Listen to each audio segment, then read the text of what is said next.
cable providers are losing customers at a rate I've never seen. I'm going to tell you why.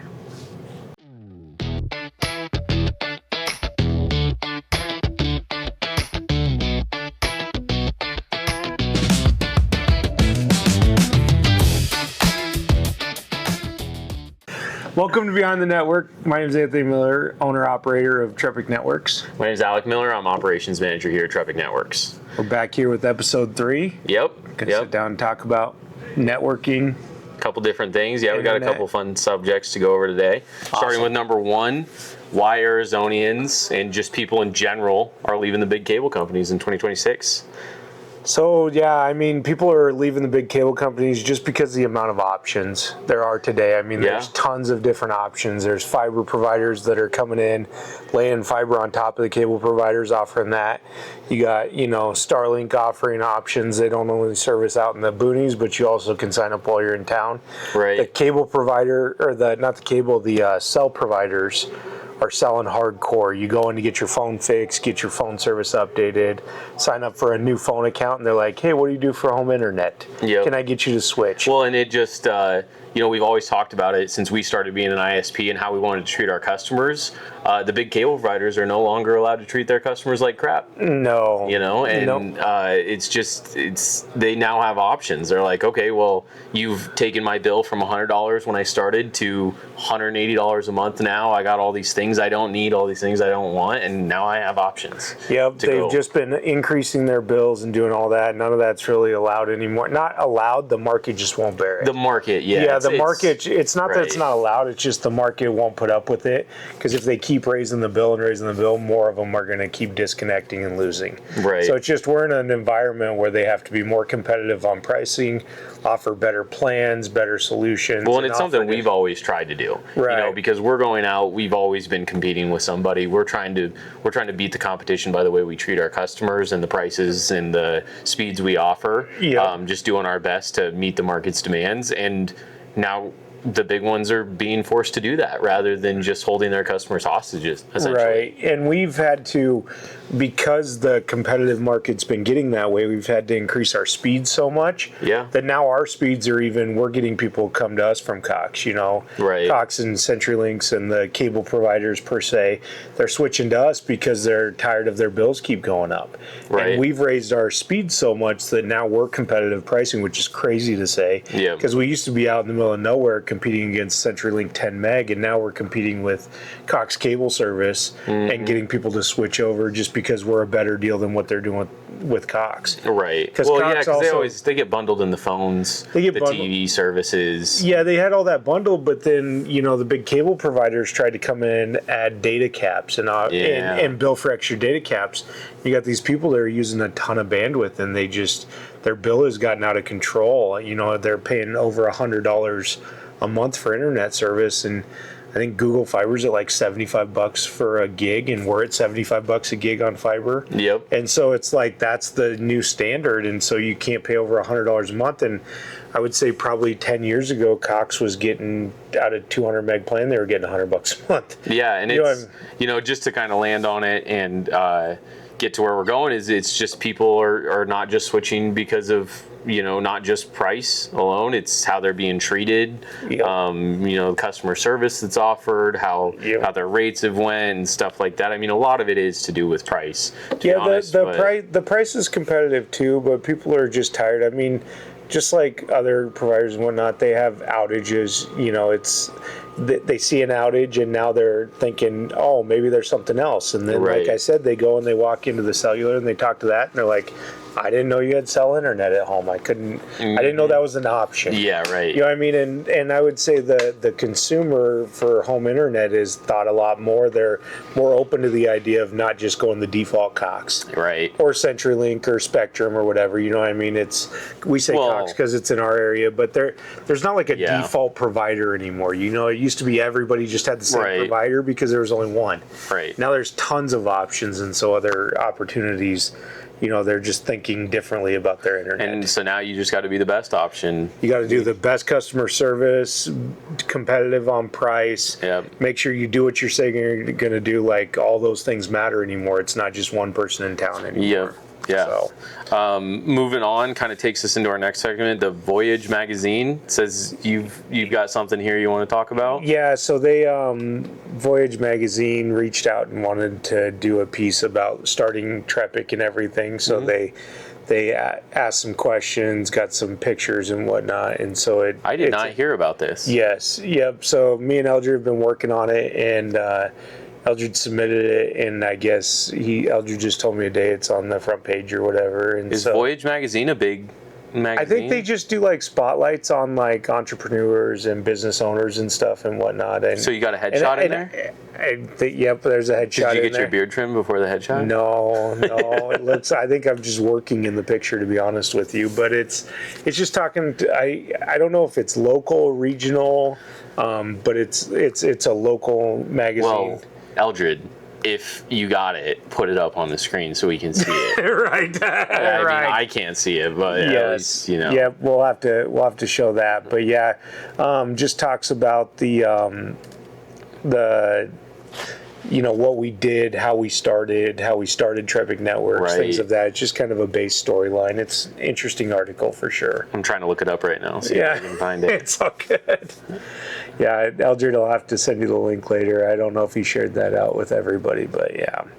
And then the next thing we'll break into, we have a customer testimonial. So Eldred reached out to Jody's her name. She's a local Arizonian looking for internet service. She's had our service for a long time, right, Eldred? No, she's about 2 years or 2 months. 2 months. 2 months. Oh, yeah, okay. She's pretty recent. So she reached out. She had heard.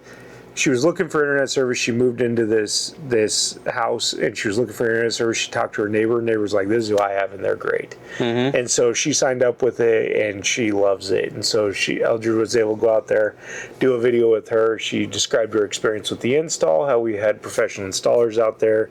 We had I think we had 2 of them on that one. It was a 2-story house, so we had to have 2 people out there. We got Wi-Fi in every corner of our house. I mean, we made sure everything was hooked up for her and everything was taken care of, and so she was really happy. So that testimonial will be uploaded on our YouTube channel, as well as I think in some snippets on Instagram and TikTok and things of that. Yeah, I saw him on Instagram. Yeah, she did a good job. I'm just really appreciative that she took the time.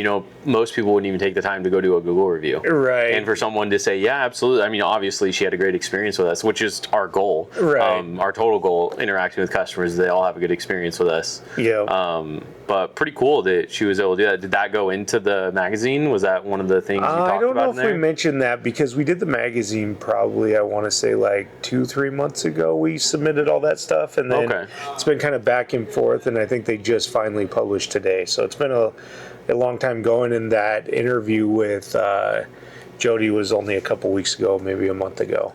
So, but yeah, it's definitely interesting. It's cool that somebody was able to do that. I was talking to Eldred about it, and I was like, hey, we should get somebody to do a testimony. He was like, I know just the lady. And so he knew right off the top of his head who he should reach out to, and she, of course, was like, yeah, that sounds great. Yeah. I'll help you guys out if you need it. So. I was trying to find it. It's a Phoenix local? Yeah, it's Voyage Magazine.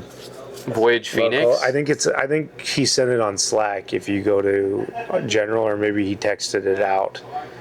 So it's on those accounts. That is so freaking cool. Yeah. Was I featured on there? I don't think you made the I don't think you made the cut. Maybe you did. You might actually have a picture. I can't remember. They asked for multiple pictures, like pictures of what we do. And so there might be some team pictures on there and stuff. And so you actually might have made a cut in a picture. I don't know if you're spoken about in the magazine. Yeah. It was more about how the company started and stuff like that. But, well, that's fine. That's fine. Okay, well, let's move on from all that stuff. Just talk a little bit about what we do here and what an install actually looks like when we come out to your house. Yeah.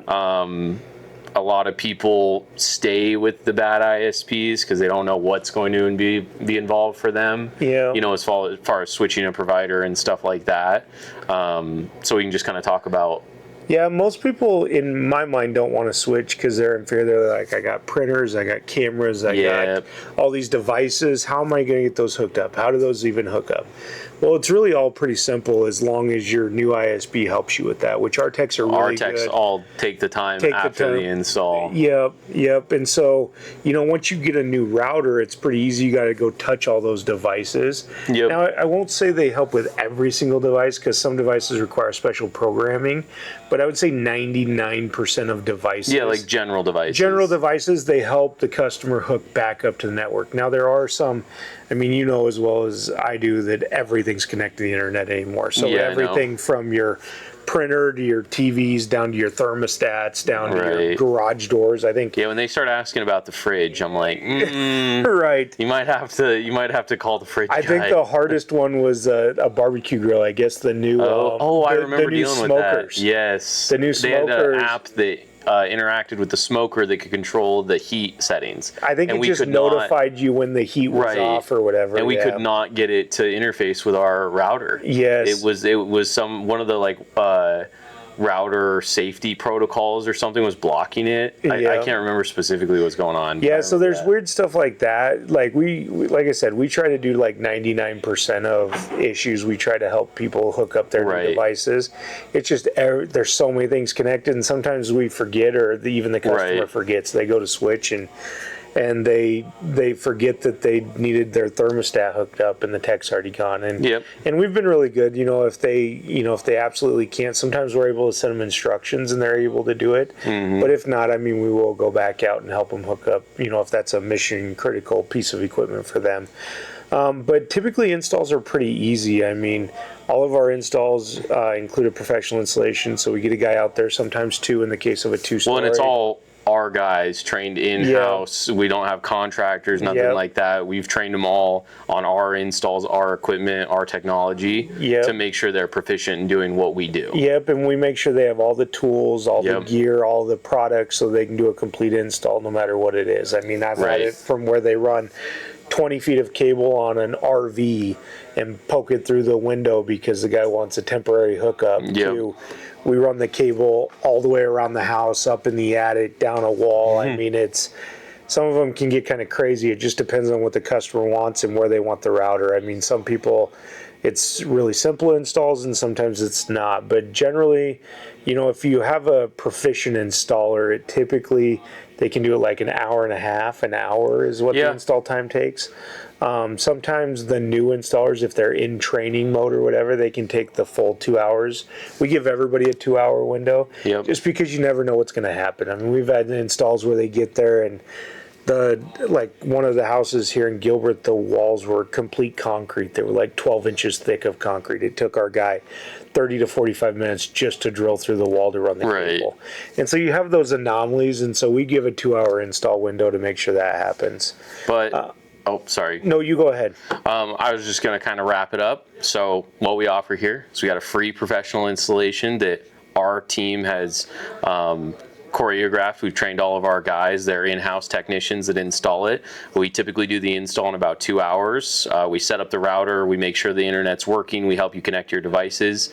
And we make sure you are ready to use TREPIC's internet the moment we leave the house. Yep. And we make sure the equipment works really good.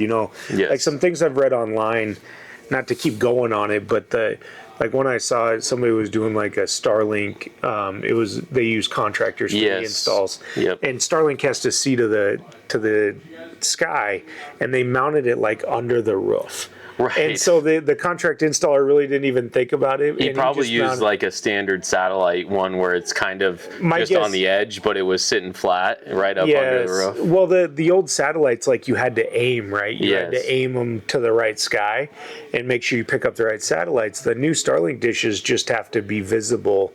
They have to be visible. But that's a guy who got a request on his app that said, go install this person's internet, who's probably never installed Starlink internet before, or if he has, he hasn't had a problem with it. Yeah, it could have been his first day. You never know what's going on. But that's what you get. Most of our installers, especially when they're new, for the first, sometimes it takes a month. They're riding with somebody doing installs together to make sure it's done how we want it to be done. Well, and we start them typically on installs, and then we also make sure they go through a series of repairing people's internet who are having some troubles with their internet, so that they can be proficient in what causes the problems with a person's internet, whether it's router issues or a cable got damaged or something went wrong. They kind of learn that right initially, so they know what to avoid. There's nothing more than people hate than they just get a fresh install and it goes down right after the tech leaves. Yes. Because something was done wrong, something wasn't fully checked off. You know what I mean? And I'm not saying we're perfect, it still happens, but we train our techs to make sure the least times, you know what I mean, we're the most proficient at that. Yeah, and we also do a lot of quality control here too, with making sure our techs document the install. Take pictures. Our head tech here reviews all of them. Yep. Make sure we have the full process to make sure they're all being done the same and being done proficiently, to where we're not going to have to come back on those ones for sure. But yeah. Okay, I think we touched on that one enough. We'll move on to things that surprise our new customers the most when they switch over to us. Number one is our support team. They called middle of the day and they got a person in Arizona, in Chandler, answering the phone. Our guy here, Michael, and I think that's a lot of our customers know Michael. Yes. Especially the regular ones that have problems with billing or stuff like that, or they're having some Wi-Fi troubles with devices. They all know Michael. Right. It's just good to have somebody local that they can talk to. He talks about local restaurants with them and stuff, and communicates like, oh yeah, I live out in that area, I know the winds were pretty bad yesterday. Yeah. You know what I mean? If they call in and they're like, yeah, my dish blew off my roof for whatever reason, he's like, yeah, those winds were crazy. Right. The storms came through yesterday or whatever. It's good to have somebody local so you can communicate with that, so they understand what's going on. Right. And when he says, yeah, it's pretty hot out there, they know it's hot out there because they're both local, and so it's just good to have somebody that they answer that's a real person. It's not a chat bot or a person in some other country or somewhere else that doesn't understand what they're trying to go through, and that can be majorly frustrating for customers. And even our 24/7 support, even though they're in Illinois, we've been working with them for 5 or 6 years. Right, and they're fully integrated to our systems. Yes, they and know they're everything super familiar with our processes here. Yes, and they're constantly retrained from our local team. Right. If they do something wrong or make a mistake, we call them out on it, and then there's some retraining there. Yeah, there's lots of communication with us and the management there. Yes, they're directly. They have all of our cell phone numbers. We have theirs. We talk to them constantly. We email them and say, hey, you could have helped this customer and you didn't. Please do this better next time. And so we are on top of them very much, making sure that they're providing the best support for our team. Yeah, absolutely. So, another one we got on here is my Wi-Fi reaches the backyard.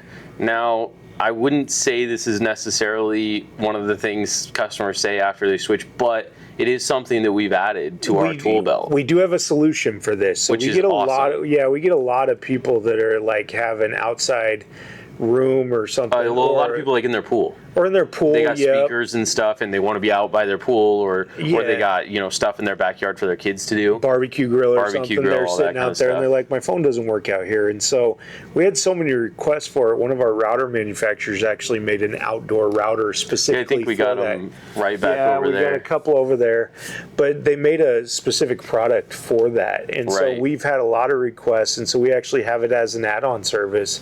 If you would like Wi-Fi in the back of your yard, there's a separate router that we either can hardwire or it can be via mesh to the main router. Yeah, which is by far one of the coolest products and solutions we've provided over the last few years as far as like newer products, because I mean, when I was a tech 5-6 years ago, it was like one of the number one requests. I'd get to a person's house and be like, well, the Wi-Fi doesn't really work in the backyard, and it's hard to guarantee anything outside of the house, because when you put a router inside, you're putting all these walls, all this stuff, the outside walls all insulated in between, all this interference, and it just doesn't work. And so having that solution for our customers, I mean, it's a few extra dollars a month to add on to your bill, but it definitely can make your experience in your home way better. Yes, especially if you're a very outside backyard person. You know, a lot of these people have put a lot of money into their backyards to spend time Well, back there. you have a pool in your backyard. You spend a lot of time back there, right? Yes. You gotta be playing music for your kids. Right. And so changing all the pool settings and stuff like that. And so if you don't have good Wi-Fi back there, and especially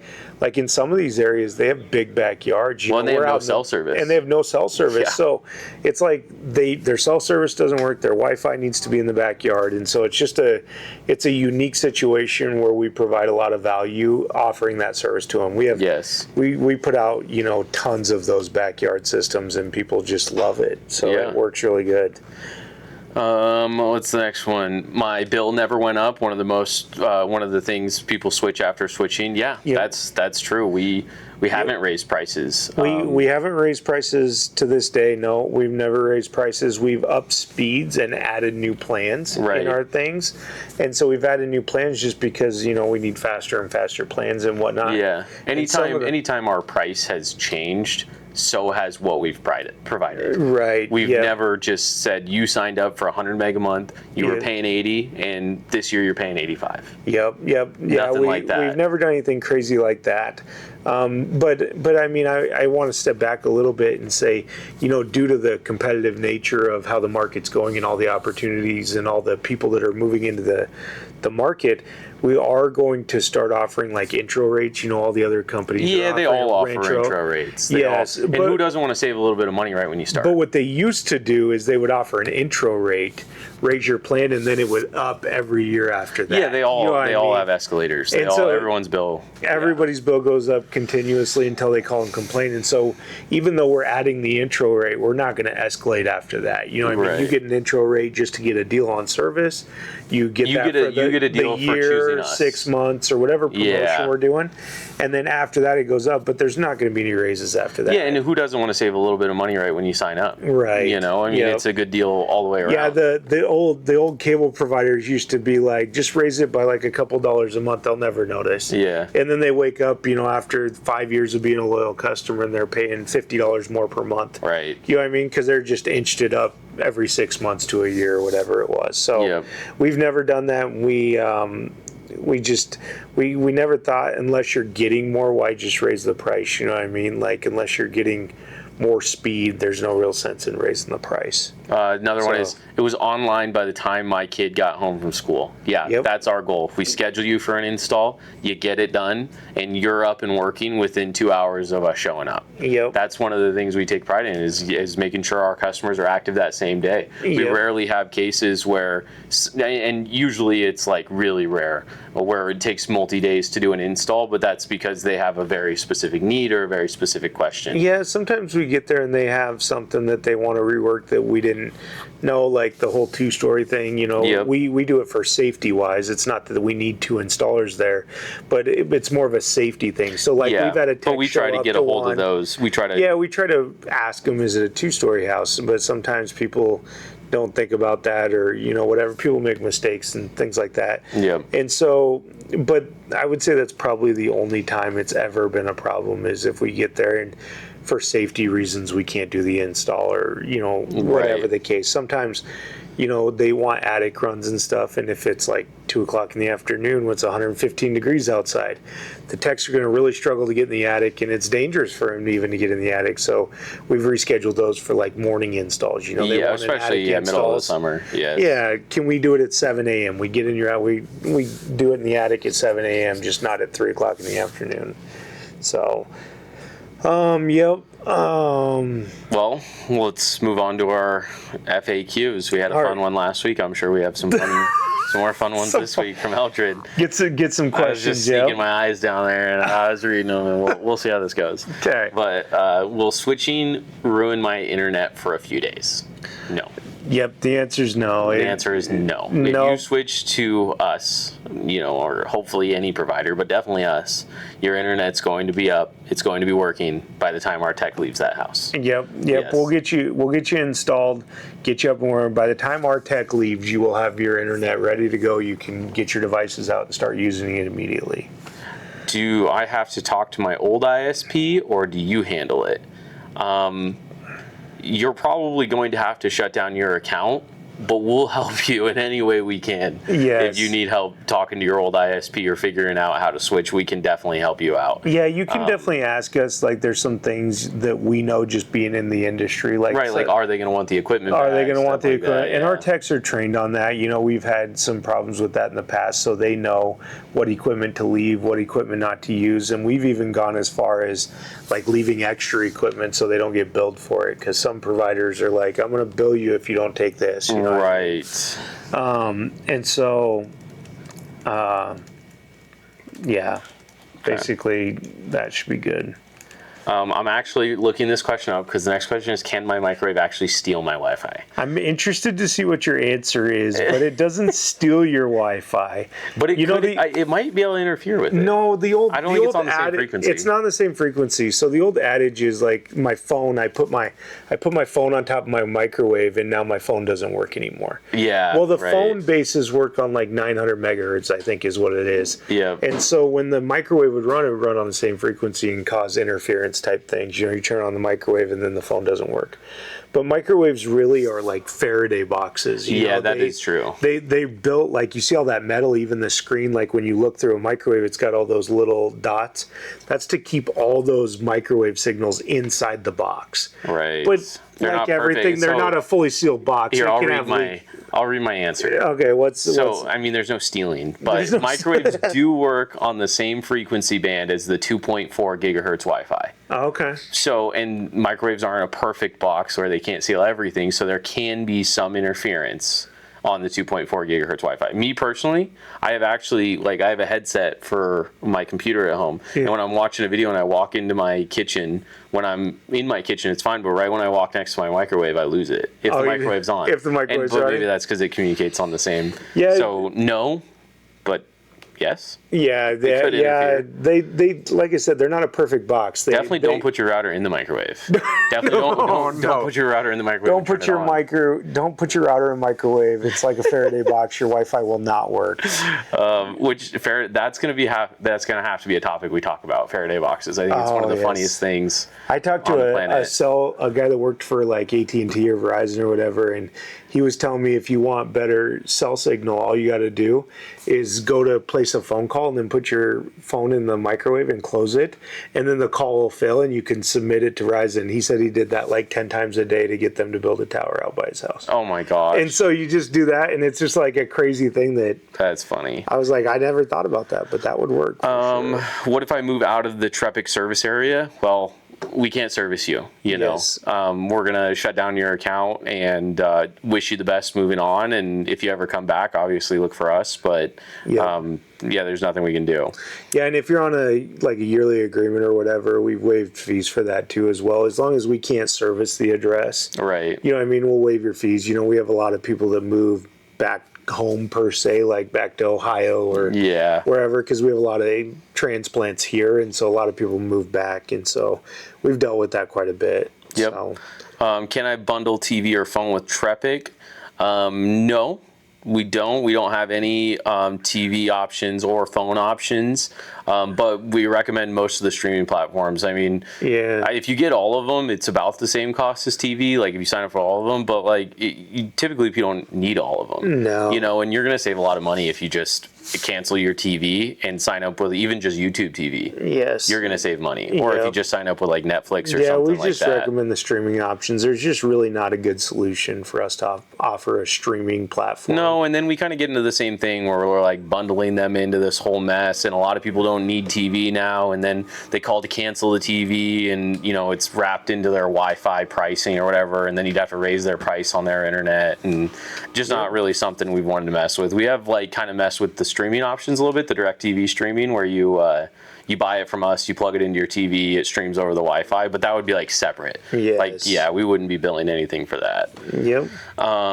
Is there a referral bonus if I tell my neighbor? Yes. Don't just tell them. Run, knock on their doors, and scream at them. Yes. Because you get $100 and they get $100. Yep. It is great. And I'm not even going to stop there. You get 5 of them, free internet for life. Right. Not kidding. Not kidding. Yes. Go to our website, look at it. We haven't had one, right, Eldred? Not yet? No, I don't think we have anybody. I think we got a guy that got to 3. We got a guy that got to 3. He knocked on doors and he got to 3, but we have not got anybody that's and got you just to 5. you'll see it because Eldred will be posting about it. We'll be talking about it. When we get to 5 and we get one person who's got internet for life, we will be talking about it. Oh yeah. So, yeah, we'll have to do another customer testimonial and let them talk about their internet for life. Big time. We can't wait to give someone free internet. Right. Yep. It'll be exciting. Okay, well, thank you for watching another episode of Behind the Network. Yeah, I appreciate it. Thank you very much. We'll see you next week. Yep, we're going to be doing an episode every week, so subscribe. On to episode 4. On to episode 4.